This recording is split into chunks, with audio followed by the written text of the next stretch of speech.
Morning, folks. We're in the last kind of penultimate. Oh, cool. Second to last section in chapter 3.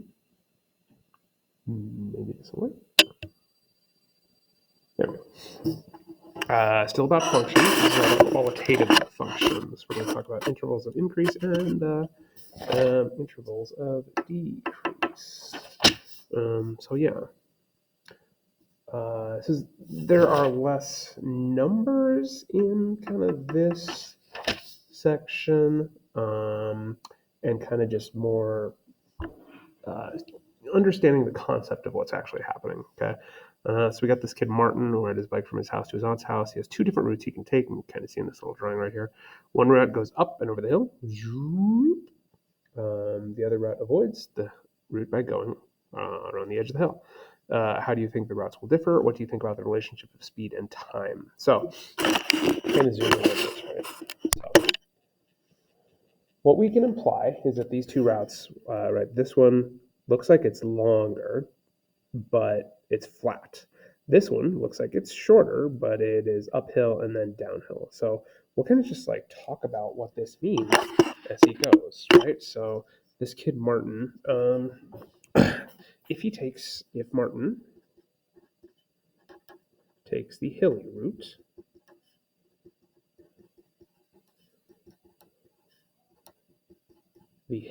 that's a hilly route, that's fine. Yeah, that's a weird way of saying it. The distance will be shorter.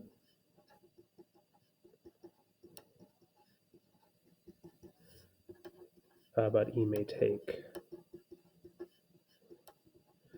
may take him longer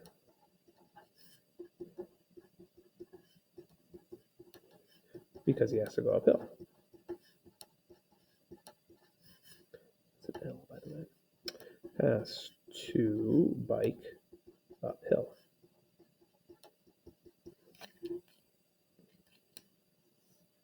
Right? We don't really know because it doesn't have any numbers on it. Right? So we can really only talk about generalities. Right? So if he takes the hilly route, he won't be going as far, but just because like it is, definitely harder to bike uphill, may take him longer just because of the fact that he has to go uphill. Now, if he takes the route around the hill,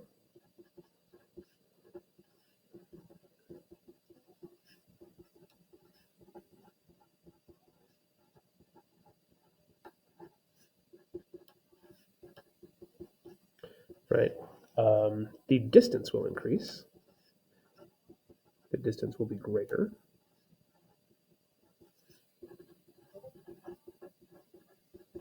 But he may get there faster.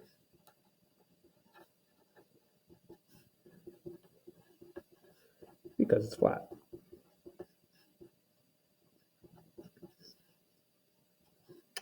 It's flat, right? We don't actually know, like we can't really tell until we know the numbers, but just in general, this is kind of how you approach these types of things. So yeah, okay. An express train reaches its travel speed of 150 miles per hour shortly after leaving the station and travels at this speed for an extended period of time. What would a qualitative graph of the distance the train travels over time look like once the express train reaches its travel speed? Actually, let me see. Let's double check how they set the graph up here. I think it's going to be time on the bottom. Give me one sec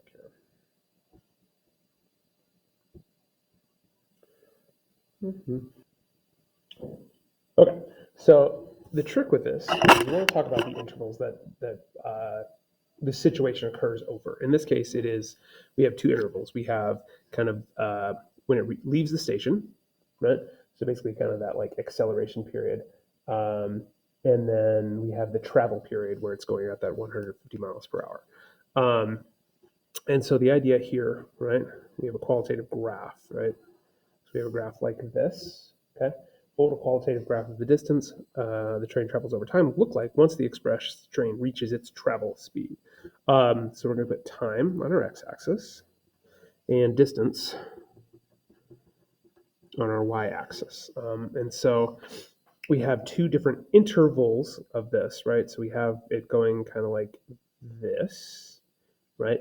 As time goes, distance goes, right? And so then at a certain point, right, it's kind of like gradually increasing as it accelerates. And then at a certain point, it kind of just like reaches its travel speed, and then it gets steeper once that kind of interval hits, right? And then time and distance kind of just go at that new pace right there. So this is interval 1, where it's accelerating, and this is interval 2, where it's reached its travel speed. So let's see, interval 1 is acceleration. I'm just labeling the graph right here. Right, this is the acceleration phase, and then interval 2 is the travel speed phase of 150 miles per hour. So we have this as our input, that's our output, right? Basically, you input the time to get the distance into the equation, right? And that's kind of the idea here, right? Remember, this is your x-axis, this is your y-axis, and yeah, so that's it. It's as easy as that, right? It was like talking about, distance increases over time, but in this acceleration phase, it's slower, and then when it reaches its top speed, then obviously, the more time you spend, the more distance you cover than in this phase or this interval right here where it's accelerating. So that's kind of the idea with these qualitative graphs, where we don't really have that many numbers associated with. We're just looking at them in general. Yeah. The graph shows another interval in the train's travel, which best describes the behavior of the train in the interval shown. Well, we can clearly see there's a difference in the graphs, right? This is increasing or positive, this is decreasing or negative. So as the time increases, right? If I can fit all that in the box, the speed of the train decreases, right? The function is negative or decreasing, kind of either way, right? But we already said decreasing for the speed, right? So it's basically as it reaches its destination, obviously it has to slow down, right? So that's kind of the idea right there. Interpret the graph of a non-linear function. The graph shows the behavior of a ball that a soccer player kicks to a teammate. Describe how the height of the ball and time are related in each interval. Determine whether the function is increasing, decreasing, or constant in each interval. So we have 2 intervals for this. We have this one where it's kind of like on its upward arc, and then, as gravity kind of takes hold of it, it stops right here and then starts to go down. So clearly we can see that the height of it is increasing here. So interval 1, okay, the function is increasing. Okay, should be fairly clear right there, hopefully. Okay, well, interval 1, the function is increasing, and then over interval 2, as it kind of like starts to arc down, it begins to decrease.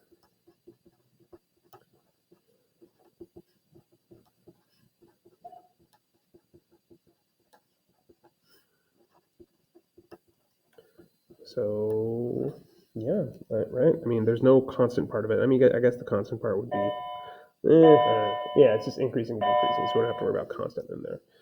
All right, describe the relationship of quantities. Again, it's the exact same thing. We're talking about increasing, decreasing, or constant. So as it's going up, it is increasing. As it is, flat like this, that's constant. Here, let me actually, we'll make a little chart here. Might make it a little easier to interpret. So interval 1, it is increasing. Okay, interval 2, it is constant. Right, time and distance basically is like traveling. This is accelerating, right? Because it's time versus distance, right? Accelerating, constant speed right here. 3 is increasing, so again, it's going faster. Okay, here, okay, and then 4 is constant. And then interval 5, it's decreasing as its speed decreases. So that's kind of how we interpret these graphs. Right? We talk about them in terms of increasing, constant, and decreasing. Right? Positive, zero slope. Positive, zero slope. Negative slope for the decreasing. So yeah, that's the idea, guys. Okay. We're going to page 38.